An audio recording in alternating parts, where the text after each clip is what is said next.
सांगली शहरामध्ये गुंतवणुकीचा विचार करताय? कमर्शियल लोकेशन हवं आहे, स्वतःलाच व्यवसाय करायचा आहे किंवा नामांकित ब्रँड्ससाठी भाडे तत्वावर द्यायचं आहे? मग डोळे झाकून एकच पर्याय, श्री राजलक्ष्मी मॉल. सांगली जिल्ह्यातील नामांकित, अनुभवी व सुप्रसिद्ध श्री राजलक्ष्मी ग्रुप यांचे श्री राजलक्ष्मी मॉल. एकाच छताखाली branded showrooms, restaurant, gym, food court, multiplex theatre, club house, game zone. नुसता मॉलच नाही तर लवकरच सांगलीमधील multi branded entertainment centre. Shri Rajlakshmi mall मध्ये आपली गुंतवणूक करा आणि मिळवा प्रचंड परतावा आणि प्रचंड फायदा.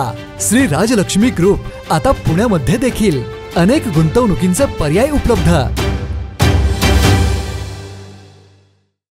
जय श्रीराम.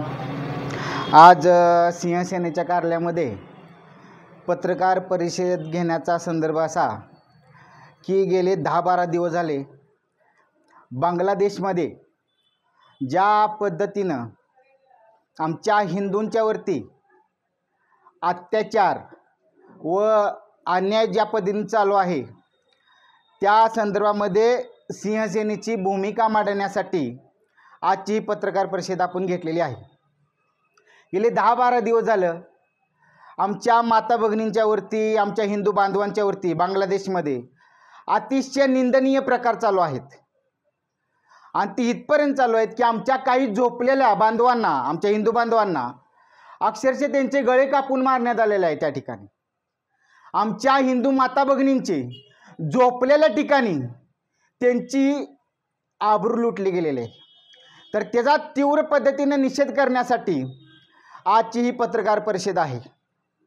सतत आमच्या हिंदूंच्यावरती, हिंदू धर्मावरती सतत अन्याय चालू आहेत, सतत अत्याचार चालू आहेत. आणि आम्ही ते पाहत राहायचं का? या हिंदुस्थानामध्ये केंद्रामध्ये हिंदूंची सत्ता आहे आणि या राज्यामध्ये, या महाराष्ट्रामध्ये आज हिंदूंची सत्ता आलेली आहे. आम्हाला या राजकीय नेत्यांच्याकडून, या लोकांच्याकडून एक हिंदू म्हणून एवढीच अपेक्षा आहे. आमचे देशाचे पंतप्रधान आदरणीय श्री नरेंद्र मोदी असतील किंवा आत्ता आपल्या महाराष्ट्राचे आत्ताचे आपले मुख्यमंत्री देवेंद्रजी फडणवीस असतील, त्यांनी या विषयावरती आवाज उठवायला पाहिजे. आणि जे हिंदूंच्यावरती बांगलादेशमध्ये जे अत्याचार, अन्याय चालू आहेत ते कुठेतरी थांबले पाहिजेत.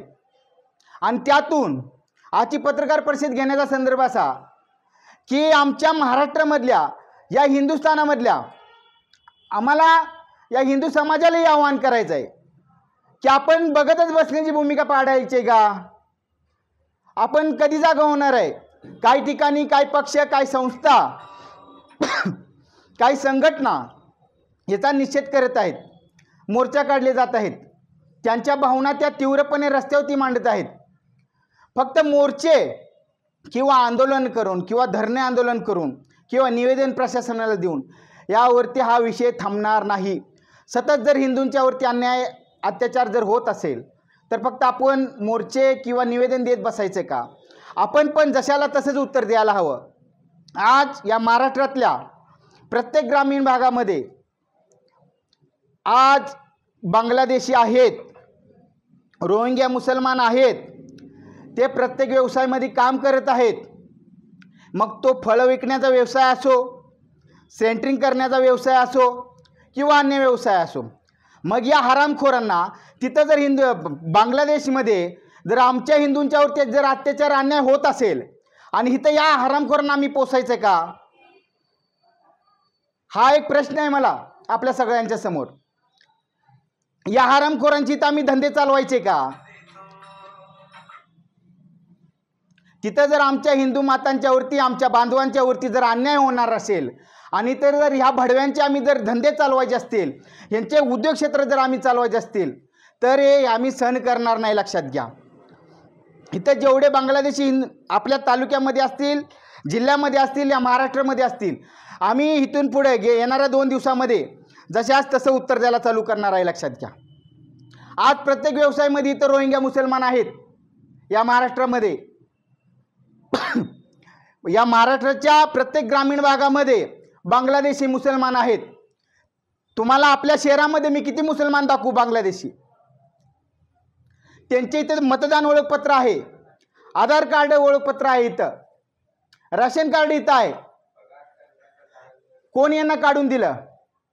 कसे नाही इथं सगळे कागदपत्र मिळतात? याला जबाबदार कोण आहे?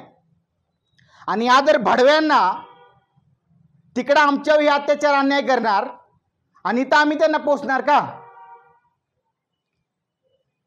हा इशारा आहे मला प्रशासनाला आणि माझ्या हिंदू समाजालाही मला सांगायचं आहे. तातडीनं आपण पेटलं पाहिजे. मला सर्व संघटनांनाही सांगायचं आहे, सकल हिंदू समाजाला मला सांगायचं आहे की आपण रस्त्यावरती उतरलो पाहिजे, ह्याचा निषेध केला पाहिजे आणि एक खपवून घेता कामा नाही.